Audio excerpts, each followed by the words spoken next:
वाह वाह वाह वाह। देखिए प्रभु शराब को कहा जाता है, शराब को खराब। मेरी नजर में वो यूट्यूब चालू किए हैं चैनल, इनके चैनल को लाइक वो भैया और उसको और तक फैलाना। भैया प्रणाम। लेकिन ना भैया लुंडिया के ना अपन पैसा दा जान देखा कदला कि परमात्मा है ये शुगर की चीनियां हां नहीं क्या प्लान है अच्छा उसी से हम सुनीला हम वो चीनियां लिया हुआ बहुत ज्यादा नहीं दिमाग में। देखिए आज का जो विषय हो रहा है ये कस्बा ऑर्गेनिक चाय की अड़ी है, जहाँ एक से एक विद्वत जन बैठे हुए हैं। अब चूंकि ये सारनाथ क्षेत्र है और यहाँ पे विद्वानों की कमी नहीं है, महात्मा बुद्ध को भी ज्ञान बांटने के लिए इसी धरा पर आना पड़ा। देखिए ये गुरु विजय शंकर मिश्र जी हैं और राजेश सिंह जी, जीबी सिंह जी हैं, अरविंद विश्वकर्मा है, अरविंद विश्वकर्मा है, सुरेंद्र यादव जी हैं, विजय विश्वकर्मा, सुनील भारती, आशीष मिश्रा, सोमनाथ यादव, विनोद और इधर विकास यादव जी हैं और मनीष पांडे जी हैं, भूषण भैया, रोशन यादव जी, रोशन यादव जी, ये सभी लोग आए हुए हैं। इधर हमारे दो विभूति और हैं, दीपचंद जी और संजू भैया, और ये देखिए अभिषेक भारती जी हैं, इनका कोटा फिक्स रहता है और सब्सिडी का लाभ लेते हैं।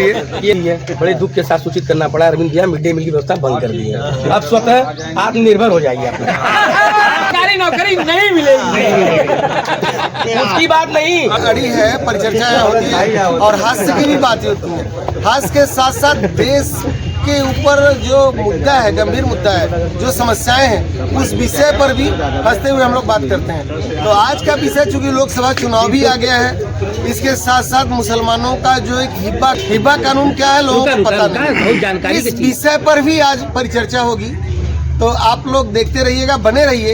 एक से एक विद्वान हमारे यहाँ पड़े हुए हैं और जीवी सिंह जी भी अब रिटायर हो चुके हैं, अब भी ज्ञान देंगे, और राजेश जी भी हैं, जमाना हो गया। तो हिब्बा कानून क्या है और इसका दुरुपयोग देश में कैसे हो रहा है, इस विषय में परिचर्चा करते हैं। देखिए महाबोधि इंटर कॉलेज के सेवानिवृत्त बोल के प्रिंसिपल डॉक्टर बेनी माधव जी हैं और आप एक शख्सियत है सारनाथ क्षेत्र में। आज की परिचर्चा में आप भी आए हुए हैं, ऐसे भी घूम घूम के लेते रहिएगा सबका। सर हिब्बा कानून ये मुसलमानों के शरिया कानून के अंतर्गत है, जबकि रहते हैं भारत में एक संविधान के नीचे। बाबा भीमराव अम्बेडकर की बात करते हैं, जय भीम का नारा लगाते हैं, लेकिन हिब्बा कानून क्या है ये लोगों को नहीं पता है। आप इसमें प्रकाश डालें कि हिब्बा कानून क्या है। अभी कुछ देर पहले मैंने हलाला पे कार्यक्रम हम लोग कराए थे और पूरे देश में हलाला के बारे में लोग जानने लगे, उत्तर प्रदेश में प्रतिबंधित भी हुआ हलाला।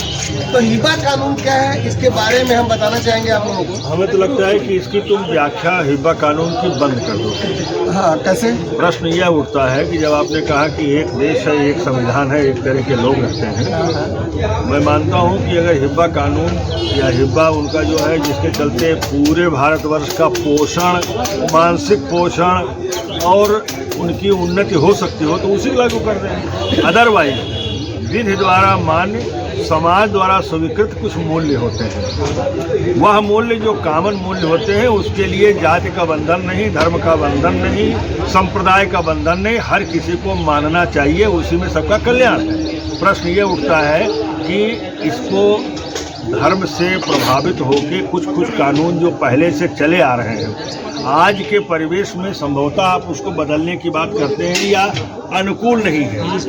अंग्रेजी में एक सेइंग है कि old order changes, yielding place to new, lest one good custom should corrupt the world. Hindi रूपांतरण ऐसे मान लीजिए कि किसी समय विशेष में परिस्थिति जन्य तरीके से कोई कानून बन के तैयार होता है, वह उस समय के लिए बहुत ही प्रभावी माना जाता है, परंतु अपने यहाँ भारतीय वाङ्मय में भी, संविधान में भी और इतिहास में भी, साहित्य में भी प्रत्येक जगह पर अरविंद जी ये छूट है कि समय के साथ इसी समय बना हुआ वह कानून कुछ वर्ष बाद अगर अनुकूल नहीं होता है तो उसमें परिवर्तन आप कर सकते हैं, मॉडिफाई कर सकते हैं और देश की रक्षा, सुरक्षा और व्यवस्था के लिए अनुकूल बना सकते हैं। तो परिवर्तन भी एक है। ये जो कानून की बात आप कर रहे हैं, शरीयत के कानून होगा या जो कुछ भी होगा जिससे वो प्रभावित है, उसमें अपेक्षित सुधार जो उनकी तरफ से है वह उन्हें कर लेना चाहिए। जैसे देश की मुख्य धारा में अलग ना पड़ जाए, वो सबके साथ एक साथ चल पाए। लेकिन इस विषय पे मैं आपको बता दूं, आपका कहना बहुत अच्छा है कि परिवर्तन होना चाहिए। हाँ। लेकिन वो परिवर्तन नहीं होना देना चाहते, क्योंकि बहुत सारी चीजें हिंदू इतनी उदार है कि वो जान नहीं पाती। आज हिंदू राजस्व देती है, एक किसी भी चीज को, ट्रस्ट को, अगर आपको जमीन दान देना हो, करना हो, तो आपको कुछ न कुछ स्टाम्प ड्यूटी देना ही देना है। लेकिन हिबा कानून एक ऐसा कानून है कि एक मुसलमान किसी भी दूसरे मुसलमान को अगर दान देता है तो उसे 1 रुपए की भी रजिस्ट्री शुल्क नहीं देनी, कोई स्टाम्प ड्यूटी नहीं देनी है। ये सबसे बड़ा, कितना बड़ा क्या चीज है कि दान के नाम पर आप ले लेते हैं। आज भारत सरकार ने या उत्तर प्रदेश सरकार ने ये लगा दिया कि ब्लड रिलेशन में अगर आप ट्रांसफर करते हैं अपना प्रॉपर्टी तो 5,000 रुपए आपको देना स्टैम्प ड्यूटी। उनके यहाँ 1 पैसा भी नहीं देना हिबा कानून के तहत। और इसका इतना बड़ा दुरुपयोग हुआ कि वक्फ बोर्ड ने धुआंधार लोगों से जमीन दान ली और भारत सरकार को 1 रुपया भी नहीं दिया। और आप उसी पैसे से, भारत सरकार से पैसे से लेकर के आप चारदीवारियों का निर्माण करते चले जा रहे हैं, मस्जिदों का निर्माण करते चले जा रहे हैं, मदरसा शिक्षा में आप फंडिंग करते चले जा रहे हैं। रहते हैं एक देश में, बात एक देश की करते हैं, संविधान की छाया की बात करते हैं, लेकिन जहां संविधान की बात आती है वहां पे आप भाग खड़े होते हैं, आप शरिया कानून की बात करते हैं। तो हिबा कानून को भी परिवर्तित करना होगा, या इसको हटाना होगा, या राजस्व से उसको जोड़ना होगा, जिससे इस देश का विकास हो। हिंदू तो जानता ही नहीं कि हिबा कानून क्या है, लेकिन वो उसके लिए अंतरण, प्रॉपर्टी का अंतरण शून्य मूल्य पर है। क्या आप लोग जानते हैं? आपकी बुद्धि तो हरी हो जाएगी। हम तो स्टाम्प ड्यूटी देते हैं, वो तो कोई स्टाम्प ड्यूटी नहीं देते।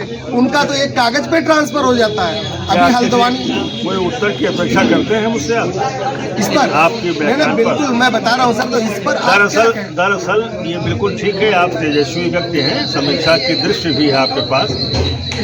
मेरा निवेदन आपसे है कि कोई बिंदु ऐसे होते हैं जहाँ पर हमको कंपैरेटिव होने की जरूरत नहीं है। हम ये नहीं कहना चाहते हैं उनका। जब हम उनका कहते हैं तो इसका मतलब है उनको आप अलग से इस्टेब्लिश कर रहे हैं। हम सबका कॉन्सेप्ट दिमाग में रखिए। बहुत दिनों से वह परंपरागत तरीके से करते चले आए थे। अवेयरनेस का दौर तो अब आया है ना, वह बात है उसको बदलने के लिए। तो सरकार की मंशा अगर स्पष्ट हो, एक रूपता और एक धारणा के साथ अगर काम करना होगा तो वो मानने के लिए अभी जी बातें हैं, होना पड़ेगा। इसलिए कंपैरेटिव की जरूरत नहीं है, उनको समझाने की जरूरत है। हम ऐसे देश में रहते हैं, कानून नियम जैसा होगा, जो नियम हमारे लिए लागू है वही नियम उनके लिए भी लागू होगा। अब जो हो गया है उस पर जो है पुनः चर्चा की जरूरत नहीं है, न चर्वित चर्वण करने की जरूरत है। बातों को कई बार होता है कि धर्म और अधर्म की जब व्याख्या करने आप बैठते हैं तो अधर्म के बारे में इतना ज़्यादा बोलते हैं कि धर्म का मूल स्वभाव बदल जाता है। अब तक क्या हुआ है, अब तक उन्होंने क्या किया है, उनका क्या हुआ है, कितनी मस्जिद बनी, क्या हुआ, कैसे फंडिंग हुई, इसको एक जगह विराम दे दीजिए। एक नए अध्याय की शुरुआत के लिए आप अपने प्लेटफॉर्म से, अपने फोरम से अगर ये बात स्थापित कर सकते होंगे तो सरकार को इस पर कंसिडर करना चाहिए। सरकार को एक कोई नियम बना लेना चाहिए जिसमें सब लोग सुखी हों, सब लोग संपन्न हों। हमारे यहाँ कहा जाता है जब तक बच्चा रोता नहीं है तब तक माँ उसको दूध भी नहीं पिलाती है। क्रिकेट मैच बहुत बढ़िया होता है, ये भी जब तक बालर आउटडेट की अपील नहीं करता है तब तक उंगली एम्पायर नहीं उठाता है। तो हमारे देश में बहुत सारे ऐसे कानून हैं जिसके बारे में लोगों को पता भी नहीं है, और सरकार को ताकत तब आती है जब चट्टी चौराहों कोनों से आवाज उठती है तो सरकार को एक ऊर्जा मिलती है। सरकार भी उस पर कहती है कि नहीं, लोग कह रहे हैं, लोग जान रहे हैं। आज हलाल सर्टिफिकेट था, 3 तलाक का मुद्दा था, चीजें आई हैं, अभी वो पूरी तरह से स्वीकार नहीं कर पाए। लेकिन देश के विकास में अर्थ का सबसे बड़ा महत्व है। अगर अर्थ हम दे रहे हैं तो फिर अर्थ वो क्यों नहीं दे रहे हैं? उनको भी तो स्टाम्प ड्यूटी देनी चाहिए। इस पर कौन बताएगा, कौन जानेगा? जब तक आप सरकार को नहीं बताएंगे तो चीजें चलती रहेंगी। तो बात क्योंकि तो वही सरकार होगी, में भी सरकार को बताने हाँ, की तो बात। सरकार को मैं वही तो बात कर रहा हूँ। जब हम परिचर्चाएं करेंगे तो हमारी आवाजें सरकार तक जाएंगी, क्योंकि सरकार में बहुत सारे ऐसे लोग बैठे हुए हैं जो वोट परस्ती को लेकर के, वोट राजनीति को लेकर इन मुद्दों को कभी नहीं उठाना चाहते, और जनता जानना भी नहीं चाहती।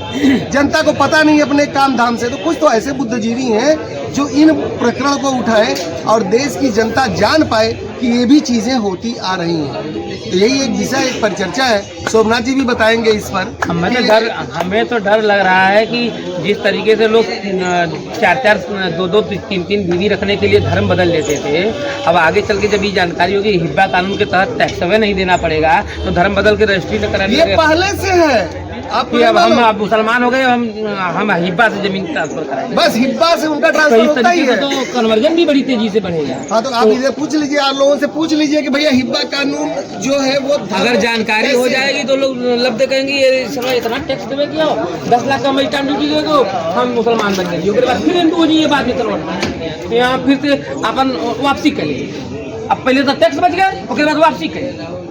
नहीं, ये नहीं हो पाएगा। यानी आपके हिसाब से तुरंत एक खारिज होना चाहिए। हाँ, ये कानून तुरंत बदल तुरंत एक देश से कानून की बात हो रही है, एक विधान, एक संविधान की बात हो रही है, तो ये लागू होना ही चाहिए। उनके लिए अलग है। पड़ोसी राज्य ने कर लिया ना। आप उधर पूछ लीजिए, उन लोगों से भी पूछ लीजिए। नारायण बताओ, तीन शादी किए हैं तो जय और से विराम देना। के बारे में हम लोग तो आज